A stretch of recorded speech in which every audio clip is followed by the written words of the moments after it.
So I'm colorblind and I haven't owned a car in 5 years. Is it because colorblind people make bad drivers? Or is it just because Swiss trains are as good as they say they are? I'm pretty excited about this video because now that I've gotten all of the fundamentals out of the way, I can start focusing on specific topics and using much more clickbaity thumbnails. So today on Chromophobe, I'm going to talk about how colorblindness can affect your driving and why Australia maybe used to hate Protans a little.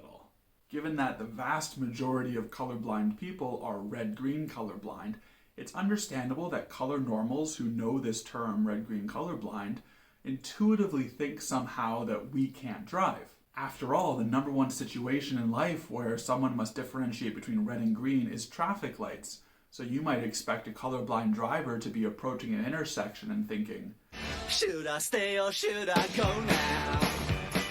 And it's true, to a degree. I would not have been the playground champion at red light, green light if the rules stipulated that you had to hold up the actual colors instead of just yelling out the names of the colors. But for the most part, distinguishing the colors of a traffic light is not a big problem.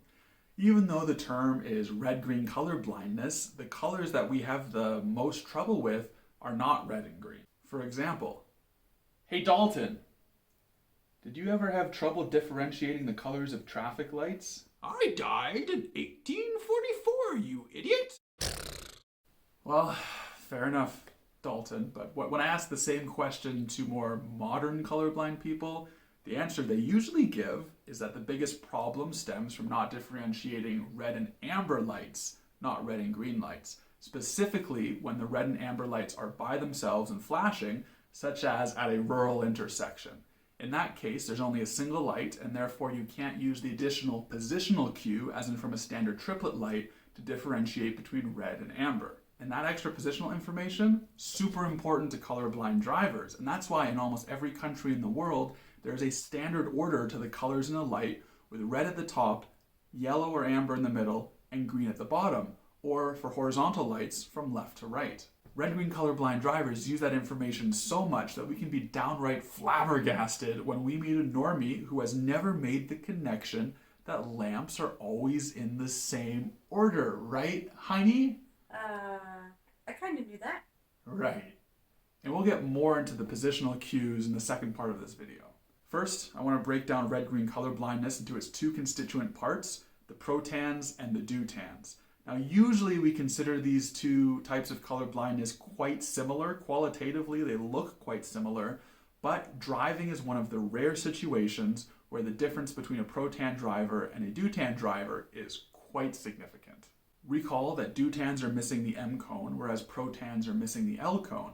Because a deutan still has the long and short cones, they actually still see the entire 300 nanometers of spectrum that a color normal sees. However, protans, who only have their short and medium cones remaining, cannot sense at all the 20 to 30 nanometers at the far side of the spectrum, namely where you have colors called deep reds. If true deep reds were used in traffic lights, I would see legitimate blackness. I would not see any light whatsoever. If we have a middle red, something that's a little bit closer to the middle of the spectrum and that overlaps with my medium cones, I do see that light, but all of those middle reds are attenuated by about 50%. That means that I see reds as dimmer.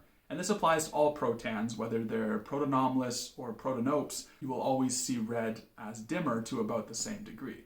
Furthermore, protans have a lot more M cones in their retinas compared with other colorblind people or color normals. And this has the effect of making greens look a lot brighter. In fact, traffic lights, the green ones, can look almost white to the point where they start to blend in with the neutral colored streetlights in our field of vision. The combination of dim reds and bright greens is actually quite useful to protan drivers who use that piece of information to differentiate between red and green lights, not based on their hue, but based on their brightness. Protans therefore have quite a significant advantage over deutans in differentiating between green and red lights because of that additional brightness cue. But the protan's slight advantage here is a huge disadvantage otherwise. Let me explain. Dear protans, like you, I used to think that distinguishing red and amber lights and distinguishing green lights from white street lamps were my two biggest problems as a protan driver. But the majority of you probably have never even realized that you see reds as fundamentally dimmer than everyone else, And I would guess that almost none of you knew that this actually has the largest effect on your driving ability, much more than hue discrimination. Oh, and if you don't want someone constantly pointing out all of the hidden ways that your CVD is screwing you over, it's gonna be a rough channel. Sincerely, also a Protan. So our perception of a dimmer red means three things. First, it's not as attention grabbing. It kind of blends in with the background a lot. Second, we can't see red lights from as far away, which is quite important in adverse weather conditions. And third, reaction time is slower when we see a red light. And in retrospect, as a Protan, I can absolutely attest to this. This one time in Amsterdam, I walked right through the red light district and did not even realize. In traffic, red lights, especially pre-LED, often don't even look like a light. Even though I can clearly distinguish them as red, their lower intensity just kind of means that they blend in with the intensity of the backdrop on a bright day. When I'm approaching an intersection, I often have to take an extra second to browse for the traffic lights amongst all the noise of the cars and cables and street lamps and signs. Now at intersections, I've always had that spare second at my disposal, so there's never been any problems. But that extra second is a luxury when it comes to brake lights, which are also red and also appear dimmer to a Protan with all the problems that we already listed. Especially during a bright day, the difference between brake lights and rear running lights alone can be almost indistinguishable. Now before we continue, I want to talk about Austria and Australia, because besides the names sounding similar and both of them starting wars in the 1930s that they lost, they're actually completely different countries. I want to be dead clear about this because this is one of the rare videos where both of them are going to take center stage. For the past 40 years, a group of researchers in Australia have been leading a compelling awareness campaign against Protan drivers. And they state the crux of their argument that tests showed that Protans were very much overrepresented in an accident-causing group of drivers mostly involving either signal lights or brake lights. And this intuitively made sense to me, with our dimmer red vision and other studies showing that dichromats have significantly worse depth perception than trichromats. I was about ready to mail back in my driver's licenses and pledge never to risk the lives of color normals ever again. And by that, I mean, what is this shit? Let's check that source. The source was a 1980 Austrian paper, which actually turned out to be the most comprehensive study ever performed on the effect of CVD on driving. In fact, Austria actually had one of the earliest bans on colorblind drivers, but they realized in the 1970s that maybe having such a restrictive prohibition on all members of the community with a genetic defect was an unfortunate callback to their eugenic days, and so actually funded much of the primary research into colorblind driving. Part of this landmark paper studies the collision records of late 1970s Austria and finds that Protan drivers indeed cause rear-ending accidents 50% more than normal-sighted drivers. So the Aussies were right? Technically, but if you keep reading, the Austrian paper describes that the percentage of accidents of all accident types caused by Protans is equal to the percentage of Protans in the population. And so therefore, Protans do not cause more than their fair share of accidents. Now your first thought may be, yeah, well, colorblind people are losers, so they have less friends to distract them and less girls to impress and less parties to drive drunk from. So obviously they get into fewer accidents, which is not far from the truth. As the Austrian paper puts it, the nearly normal frequency of accidents involving color defective subjects implies a frequent compensation of the perception defect by an increased vigilance. It is by means of the same mechanism that the deaf cause significantly less traffic accidents than normal hearing people. And it wasn't until reading this line that I realized that I do have a number of unique driving behaviors, most of them subconscious, that contribute to me being more vigilant on the road. Everyone knows that defensive drivers reduce their risk of getting into a collision, and I just follow that belief to a much stricter degree. For example, when approaching a traffic light, I always recite the mnemonic RAG in my head, red, amber, green, just to be sure I'm getting the order right. It's the same way that even though I intuitively understand cardinal directions, I still continuously go over the mnemonic, never eat soggy waffles, just in case I could be getting East and West confused in a way that I haven't in 20 years. In the same vein, other drivers often use the phrase "top is stop." I never tailgate to minimize the effect of my poor reaction time to brake lights. In addition, I don't pay attention so much to the car in front of me, but to the car in front of them, which gives me a bit of additional reaction time when I see the cars in front of me stopping. And if the car in front of me is tailgating, I compensate by giving myself even more stopping distance. And it may seem obvious, but I also use the cues from other cars to help me decide what to do. When they go, I go. When they stop, well, I usually can't get through them. And when there's no other cars on the road, well, I guess it doesn't really matter if I stay or go now, does it? Also, I am always paying attention to the road. I am continuously monitoring for signal lights that I could be missing, kind of like I'm just constantly solving CAPTCHAs on my way to work. As a side effect, I also get fatigued much faster than my friends, which means I have to take more frequent breaks, which helps me stay energized and alert on the road. If I can, I always use a navigation app to guide me and give me audio cues. Not needing to navigate myself, even if I've taken a route half a dozen times, allows me to free up my attention to focus on my driving and my safety. I prefer driving during the day, as do 38% of colorblind drivers, as opposed to only 8% of color normal drivers, despite both groups getting into proportionally fewer accidents during the day. Other colorblind drivers have come up with even more extreme adaptations. Some report, if they're driving on a route for the very first time, to let someone else drive so they can have the opportunity to essentially scout out the route, look at the traffic light situation, and be more confident and comfortable when they drive it the second time. And still others report only driving if they have passengers in the car, such that those passengers can call out their signal observations, which act as a double check for the driver. And even though I've never explicitly had somebody do this for me, I realize that as I'm a passenger in a car, I will make these sort of call outs for some reason when I'm with a color normal driver who has no need for my double check on signal lights. So sorry for being an annoying passenger sometimes. But the Australians never address cautious adaptation in any of their papers. Do they not get it? Like, is there some way that I could help them understand this premise in an Australian-centric manner? Like with I got it.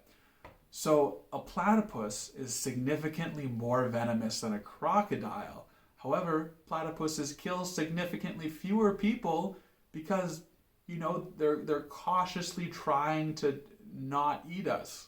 Protans might be venomous, but just look how cute and adorable and harmless my poor analogy makes us look. Colorblind drivers causing significantly less collisions than color normals in certain accident types is indeed counterintuitive, but so is the finding that wider lanes on a road are less safe. And for the same reason, because drivers just are less cautious when they are driving on a wide lane. While a red light may slap a color normal in the face when they see it, allowing them to daydream most of the time, I always have to be scanning for those red lights. Doesn't that make me a safer driver? Furthermore, in the past 40 years since this data was collected, new standards have come into line that set a minimum intensity on signal lights and brake lights, causing them to appear brighter to us. In addition, the color of red lights has shifted to a slightly yellower hue, which means that they get caught a little bit less in a Protan's red dimming filter. This doubtlessly means that Protan drivers have been closing the gap when it comes to the risk for having rear-ending accidents. And if we take that in the global perspective, that could mean that Protan drivers get into fewer accidents overall than color normals do. Could be. That would be so cool. Which is why I found it hilarious that when these researchers were winning and they had all the academics on their side and countries were banning Protans from driving based on their proposals, that they continued to push their adult agenda in more and more ridiculous ways. In one article in 2002, the researchers decide it's time to compare Protan drivers to drunk drivers, which in itself is such a hot take.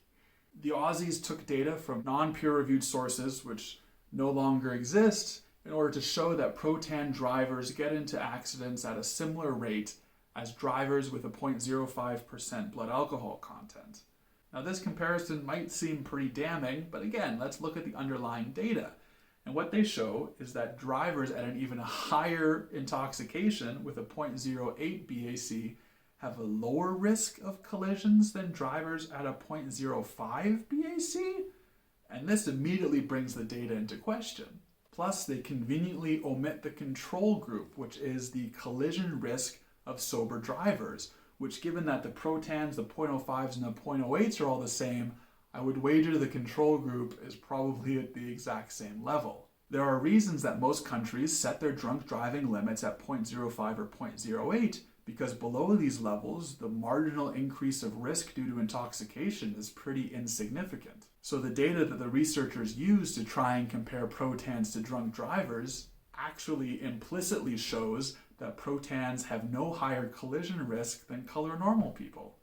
As I was searching for the data that the Aussies used in this 2002 article, I found some different but comparable data that showed the relative risk of intoxication while driving. And the first thing I noticed was that there's a dip at about 0.03% BAC that shows that drivers with that blood alcohol content actually have a 30% reduced risk of getting into an accident compared to sober drivers. Now, does this show that people who are a little bit buzzed drive better than sober people? No. All it shows is that someone who has had one beer with dinner and needs to drive home does so super safely so they don't risk getting pulled over by the cops. That is cautious adaptation. Luckily, this faux pas marked the death knell of these anti-Protan crusaders, because a year after that travesty of a paper in 2003, Australia reversed their decision against Protan drivers. Romania and Turkey followed suit about a decade later, and this year, India actually rolled back its prohibitions on colorblind drivers. Because, let's be honest, if you're going to get into an accident in India, I don't think it's going to be because you're colorblind. Anyway, dear Australia, we may always drive like we've just had a pint of Foster's, but we raise our glasses to you for ensuring that we can continue to be super fucking careful on the road. But since it's 10 a.m., I'm going to go chuck this back in the fridge so I can have it later. Sincerely, Protan. I apologize for this video just being one long tangent. Maybe I should have spent less time attacking academia and slightly more time just going through the FAQ of driving colorblind, but we'll have more time for that in the future. In the meantime, if you have any questions, please leave a comment below, and if you want to see me continue to get irrationally angry at insignificant crap, then consider liking, sharing, and subscribing. This is Chromophobe.